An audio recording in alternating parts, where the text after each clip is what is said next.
Welcome to the show. Today we have a special guest, Mr. Naeem. Welcome, sir. Thank you, Rudy. I'm grateful to be here. Yeah, grateful to have you here, man. You're a friend here on the island of Puerto Rico, as well as a peer in our industry. You've been big in the Tony Robbins world for many years. In fact, you actually worked for Tony and you deliver over 2,000 talks and trainings on psychology of peak performance across the country, having spoken and impacted over 100,000 lives. Holy smokes, man. That's remarkable. It is. When I hear that stat, I'm like, wow, that's pretty impressive. Yeah. And you're a world renowned peak performance expert and coach. I know you're also a keynote speaker. You've been hired to speak on various stages. You were just at a crypto conference speaking as well. You work with CEOs of large organizations as well as their teams in the psychology of achievement and sales mastery and training. So you're a very valuable resource in that department. And really your mission, your passion is to inspire people to help them achieve their full potential and their dreams, which is awesome, man. Yeah, it is. I'm honored and privileged to be able to do that. And yeah, it lights me up. Yeah, so I'm really looking forward to our interview today, especially with your background, having worked with Tony. And for people who don't know this, Tony's events, his UPW event has like 10,000 people or more at it, and Naeem was a big part in learning how to fill those events. So let's just jump right into the meat of the interview. Let's answer the question that we know our audience has: is, hey, how do I fill an event? If I want to have a highly impactful and a profitable event, how do I go filling an event? And I'd love to hear about maybe share a little bit about your background, your story, and the work you've done with Tony Robbins and all the lives that you've gotten to UPW through your experience. Yeah, absolutely. So maybe I'll start with my story real quick to give you some background. Yeah. Yeah, So give a little context. I was first a client of Tony. I went to his UPW event a long time ago in New Jersey, actually. And I was just blown away. I was like, this is incredible. And I always had a mindset of wanting to learn from the best and just be around the best. So I decided to work for him. And I was one of his speakers, and I would travel around the country, the US, around the United States, and speak with different companies and organizations on behalf of Tony. And also, one of my mandates was to fill the room of the UPW event for Tony. So I'd speak from the stage and put on an amazing, incredible, life-changing presentation and get people to want more and go see Tony. So in terms of answering your second question, filling a room, it takes a lot of, I'd say top of mind is passion.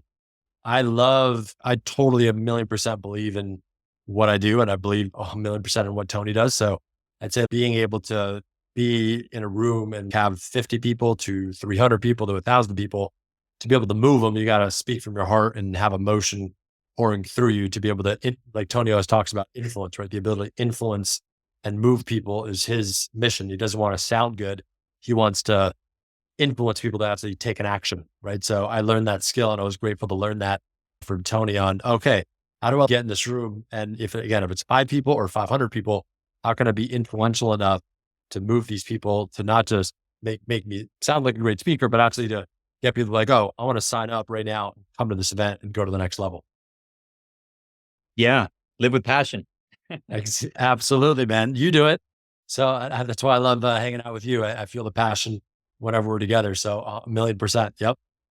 Absolutely, man. Thank you. Yes. So my takeaway I'm hearing is whether it's 50 people or 500 people, the number one thing that you have is congruency, belief, certainty, passion for what you're bringing, to be able to influence them to say, yes, I'm going to sign up right now and dedicate 4+ days of my life and hundreds of dollars, maybe thousands of dollars to invest in myself. And that takes a lot to move people Yep. from to that commitment, that level of commitment. It takes passion. Absolutely. Yeah. And as you speak, it's also really caring. So before, it's like when you show up to an office, it's like, oh, there's only 5 people here. Forget about it. Right? I don't want to go do it. I want to go speak to the 500 person, big audience, the sexy stuff. But Tony always trained us also to care about every single, if it's one person or 1,000 people, it's that concept. It's like the story of the starfish and the old man on the beach. There's a young boy walking on the beach one day, and he sees this old man throwing starfish back in the ocean that got washed up. And there's thousands of starfish. And this boy's like, sir, you're not going to be able to save all these starfish. Why are you wasting your time? And then the old man smiles at him. He picks up a starfish and he throws it back in the ocean. And he's like, well, it mattered to that starfish.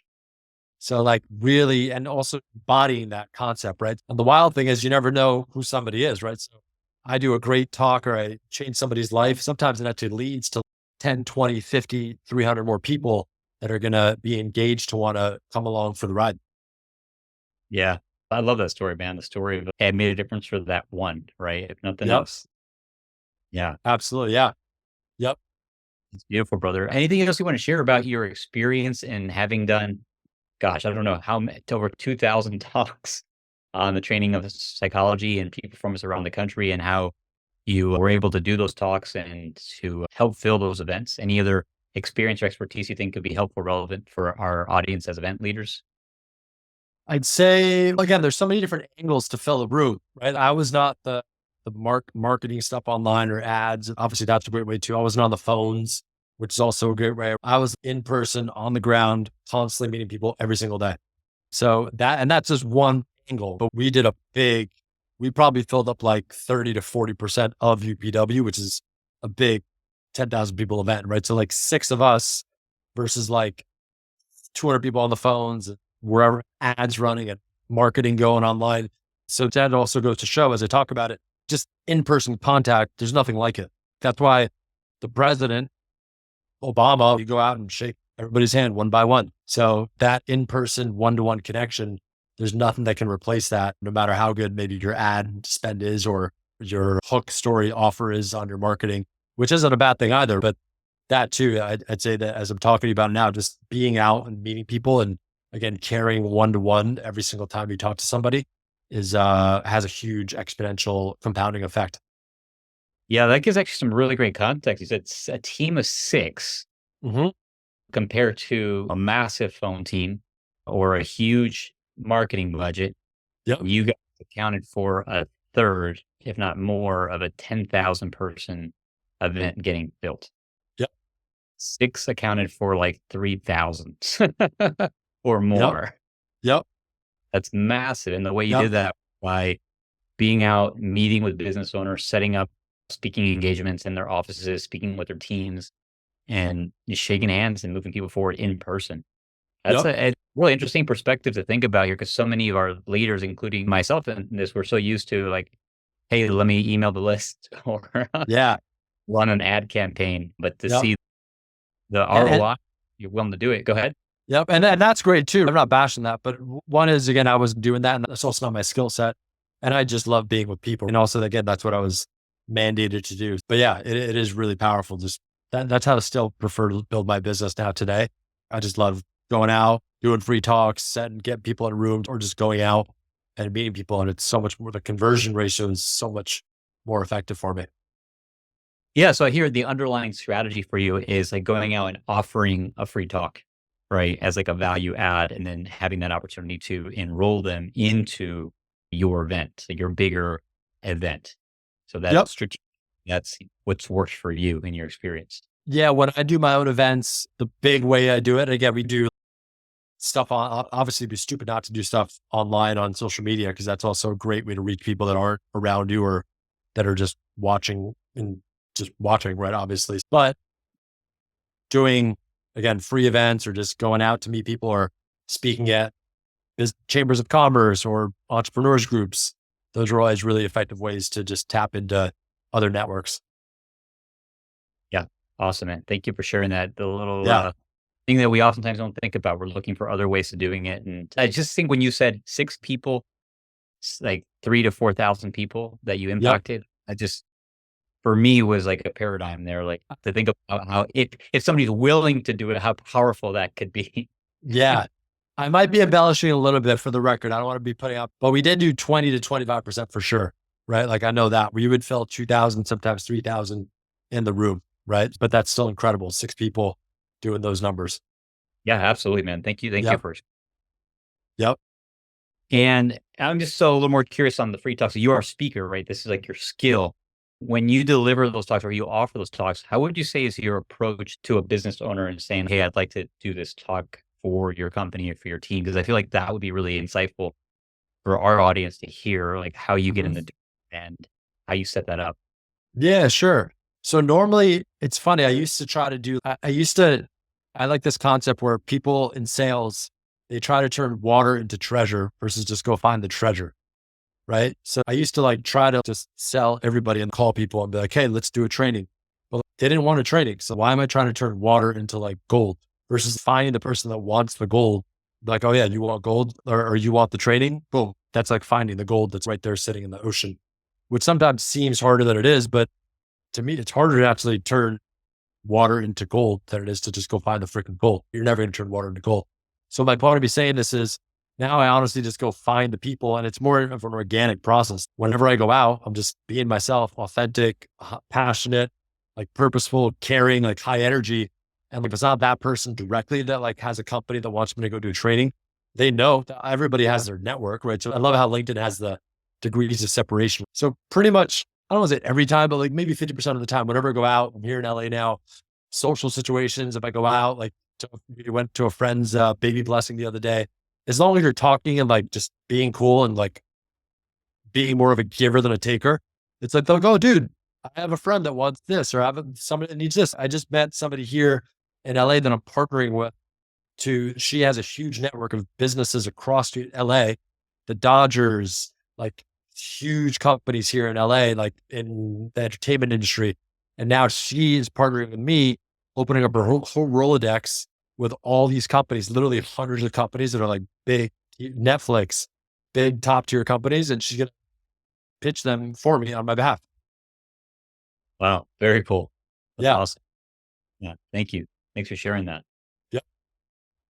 So strategy, offer free talk, add value, be a giver, right? Add as much value as you can in that time, and then it naturally reciprocates. Let's go to the next part of the narrative, right? The next part of the narrative is, okay, I've gotten in front of people. I've Yeah. gotten people to commit to an event with me in some way, shape, or form. When you deliver those events, what do you do, or what's been working for you to maintain engagement? How do you get people to be fully present, fully engaged, do the work, not be on their phones, not be late, not be in the hall, right? So that they get the result at event, that they get the impact from that event. Like Yep. what's for you? That's a great question. And that's a big challenge for a lot of people. And it used to be for me too. And sometimes, honestly, still is sometimes. I like this concept though, not trying to change people from what they're doing, right? Like meeting where they're at, respecting their model of the world. Sometimes my event is a little too intense. And the thing I love about Tony, I've been to a lot of other personal growth events. Sometimes they're like, they lock you in the room. You can't leave the room. You have to enroll other people. And that's where people think it's like culty and just too much. And I'm not saying it's good or bad. For me, it wasn't my vibe. The thing I love about Tony, he lets you be where you're at, right? If you need to leave the room, he doesn't care. And then ironically, like when you let people have their freedom, let them have their space that they need, they actually are going to become magnetized to actually wanting to be in the room. So I'd say starting with that mindset of not needing people to be in the room. Obviously I want everybody in the room, but I'm also not attached to it and also forcing people like, guys, you got to stay in the room. Right. But then I'd say the next thing is we started with, dude, it's the high energy, the engagement, and the passion. That's addictive. Everybody wants that, man. Like people want life. It's high energy is like life. Like if you go to a rose, I got roses right over here. If you go to a rose, like a rose has high frequency. That's why things are attracted to a rose. So I'd say, and again, it sounds basic and it sounds airy fairy, but it's really not. Then that's the reason why people want to see Tony. He just has high energy, right? And it's not just, oh, let me be like, right. But it's also like one, getting yourself in the right state. And then two, bringing the certainty over and over with the room. And kind of like you did before the call, and I did too, you got in your physiology, right? You got in your body. So it's also just practicing these things that I don't know if everybody on this call, everybody listening to knows this, but like practicing these things that we know that Tony teaches, that I teach, that you teach as well. So I'd say that too. There's going to be more, but I'm going to kick it back to you for a second. Yeah, thank you for that, Naeem. Yeah, I'm hearing you say is one of the things that you learned from working with Tony is letting people be where they're at, meeting them where they're at. So not Yep. forcing them to be one way or the other, but rather taking responsibility for maintaining the energy that you bring to the room and knowing Yep. that it's a byproduct that if you're bringing the energy, you're bringing the caring, the value that they're naturally going to be compelled to want to engage, want to be in the room, Yep. want to be present. It's just a byproduct of that. And Yep. it's also in your control. Yeah. Absolutely. Yeah. And then I'd also say, as you're talking, One, like making it fun, right? Entertaining, fun, right? Not just here, let's sit down and learn and grow and change our lives. So definitely make it fun and entertaining. And also interaction with internally with the team and getting to that right away. Like one thing that was really effective for my speaking is not just talking. And again, even if it sounds good, it's like as soon as I speak, I'm like engaging with the audience right away and getting them to participate with me. So it's not just me talking to people and they're just like, most people zone out right away. So, and then they go passive. So it's getting people to engage right away, either with me or with each other as well. Yeah. So getting engagement right away. Yep. Right? Yep. I remember going to a speaker coach and he said that one of the first things you want to do is you want to get engagement by polling people, by asking questions, by getting them Yeah. to participate very early on. Always asking questions. Yeah. Yeah. Awesome, man. You said also making it fun being important. Is there anything specifically that you like to do in your events to make sure that it stays fun for the people in the room? So one thing that I do that's really awesome, my partner Josephina and I, my girlfriend, she is a relationship coach and love and like sexuality coach, and she's great. She's a master at that. And we and the thing that is a really cool, unique edge that we do. Most of my clients are business owners or investors, and also in crypto and Web3. And a lot of them are like these alpha male men that are like high powered and like just meant more they're masculine, right? So when I bring her in, we do an event together, like she gets them like dancing and shaking themselves, and they're just like, it totally breaks their pattern right away. But it's also fun because they're laughing and it's like a different, and it's also feminine and sensual, which dudes like, right? So that's one really awesome way you make it fun. So I'd say to anybody listening that wants to maybe try that strategy, and if it's maybe like a masculine crowd of like business owners, maybe bring in some sensual feminine energy where people can, and again, get them out of their comfort zone to do something different. Most dudes don't dance and most dudes don't move around, let alone have a female like leading them to that. But whenever we do that, it's like the guys are loving it. They're totally they're in a different state and they're receptive to learn and grow, and all that other crap that's normally weighing them down and they're stressed about, just literally just vanishes. Right on, man. Yeah. Yeah. Keeping them moving, keep changing their pattern, having Yep. having fun and moving their body. That's great. Yep. Uh, they have a great experience with you at your event, and you and I know that the high of the event, the shine of the event can wear off, right? People go home and life gets in the way. And if they don't continue to reinforce what they've learned through some kind of support, whether it's one on one or group or otherwise, tend to reflect old habits. How do you support people to continue to reinforce beyond the event, to continue the relationship beyond that initial experience? What works for you when it comes to Yeah. Totally, man. That's why they need somebody like you that's going to get people to enroll in something that's going to keep the momentum going after the event. Because it's true. It's awesome that you invested, you've grown. But again, the analogy that Tony uses all the time, if you go to the gym for a weekend, that's awesome. But if you don't keep going to the gym, your muscles are going to atrophy. So same with this, anything, you go to a sales event, a mindset event, a relationship event, whatever it is, like if you don't continuously make those deposits, those investments, get those workouts in a consistent basis, it's going to fade. Right. So I love the work you're doing, like helping people like myself that do events, enroll people in. I oftentimes we have if I work with a company, like I worked in Northwestern Medicine recently, we got them in a 6-month container after that versus basically just literally group coaching twice a month for the next 6 months just to keep their momentum, answer any questions, remind them to keep their habits and patterns going. So I think whatever the business owner thinks is going to be the great tool, and a lot of times it is just having coaching sessions, right? Maybe monthly or bi-monthly, twice a month in that process, or people have a program that people can go through. But usually if it's a program, people won't do it on their own, right? So that's why I like the human element where there's like a coaching check-in, but whatever people think is the best way to do that. And then having somebody like you to like get people to sign up, because you also want people to do it in state in the moment before they go home and forget about it. Yeah, thank you for that unsolicited plug. I appreciate it. Yeah. And the key point I want to highlight here is the word state that you shared, Mhm. right? They're in the event, they're in a certain state, right? They're in a different state than they were probably leaving before the event. They're in a Yep. peak state. Yep. And if it the event, that peak state wears off, right? And it's when people are in a peak state that they're most willing to make a change in their life. They're most willing to stretch and go beyond who they've been in the past or their Yeah. pattern. And we have to invite them when they're in the peak state, when they're inspired, when they see a bigger possibility or bigger vision for themselves, their lives, their business, their relationships.